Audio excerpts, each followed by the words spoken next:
Hey, welcome back to Compounding Quietly. Cashing out when the market feels high is not a strategy. It is a feeling wearing the costume of a strategy. And right now, a lot of long-term investors are dressing that, feeling up as discipline. The question is, are you making a plan or are you reacting to a number? Let's get into it. The market has climbed. In some areas, it has climbed significantly. And if you have been holding positions through that move, your portfolio is sitting at a gain that you did not have a year ago. That gain creates a specific kind of psychological pressure, not the pressure to do more, the pressure to protect what you already have. Most long-term investors know this feeling intimately. You did not build this portfolio to watch it erode. You watched it grow slowly through patience and discipline. And now that it has grown, the instinct to lock in the gain starts to feel like common sense. But this is where a distinction matters. There is a difference between protecting a gain and timing the market. When you sell because you have a defined need for that capital of purchase, a transition, a rebalancing target you set in advance that is a structured decision. When you sell because the number looks high and you are hoping to buy back cheaper, that is a different kind of decision entirely. One is a plan. The other is a forecast. And forecasting the short-term direction of the market is something that even professional investors get wrong, with remarkable consistency. The confusion most people experience when markets rise is not really about the market. It is about their relationship to uncertainty. Rising markets do not reduce uncertainty. They just make it feel different. When things are going up, uncertainty feels like the risk of losing a gain. When things are going down, uncertainty feels like the risk of further loss. The market does not change the nature of uncertainty. It just changes the direction it feels threatening from. The question worth asking is not whether the market is high. The question is whether your original investment criteria have changed. If they have not, the discomfort you are feeling is not a signal to exit. It is information about how you are currently carrying risk. Let's get into what waiting for a better entry actually costs. When you step to the sidelines, you are not making one decision. You are making two. The first is the exit, when to sell. The second is the re-entry, when to buy back. Most people treat these as a single moment. They are not. They are two separate decisions, separated by time, and the second one is dramatically harder than the first. The first decision happens in a moment of discomfort. You feel uncertain, things feel elevated, and you act.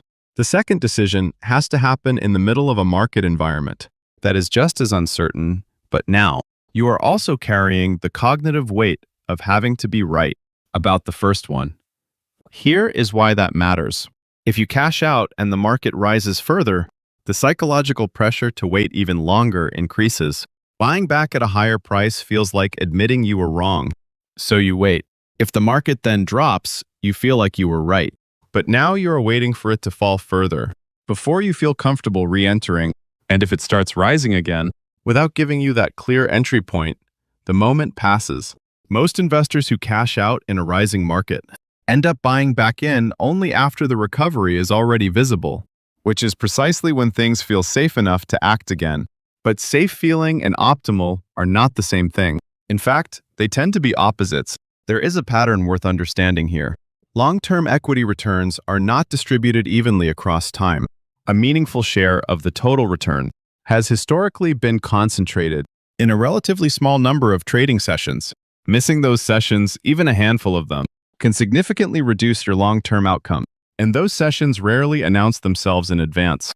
They tend to appear in environments that still feel uncertain, often in the middle of volatility, when many investors are still waiting on the sidelines for clarity. This is not an argument for ignoring your risk tolerance.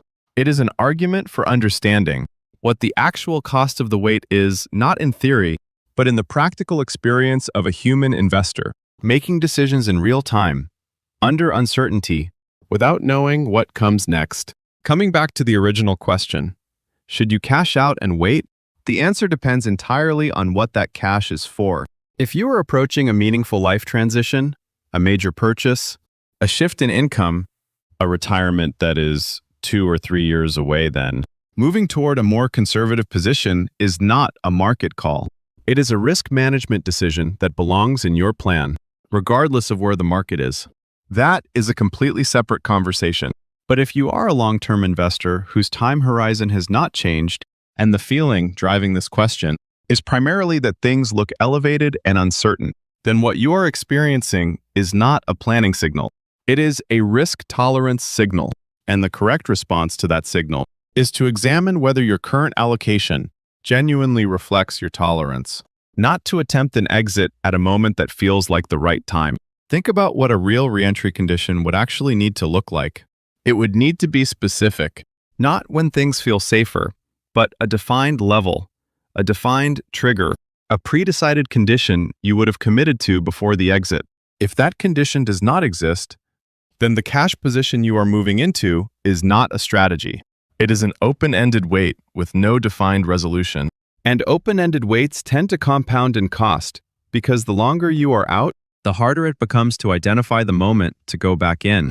The investors who build durable wealth through market cycles are not the ones who perfectly timed every entry and exit. They are the ones who stayed connected to a strategy long enough for that strategy to do its work, even through the periods when staying felt uncomfortable. So what should you actually do when the market feels extended and the pull toward cash feels strong? Start by separating the feeling from the decision. Ask yourself whether anything in your original investment plan has materially changed: your time horizon, your income stability, your actual need for this capital in the near term. If none of those have changed, the market going up is not a reason to exit. It is simply the market doing what markets do over time. If your plan includes periodic rebalancing and the recent run has pushed your equity allocation beyond your intended target, then rebalancing back to that target is entirely appropriate. That is not timing the market. That is honoring the structure you built when your thinking was clear and undistorted. But selling because things feel high, with no defined condition for buying back, is not investing. It is guessing with extra steps. The market will always feel either too uncertain to enter or too elevated to add. If you wait for the moment when acting feels comfortable, that moment may never arrive. What replaces comfort as the basis for good decisions is criteria, clear criteria, built when your thinking was not being pulled by the movement of a number. Compounding quietly investing that gives you peace of mind. If this video helped, subscribe and leave a like.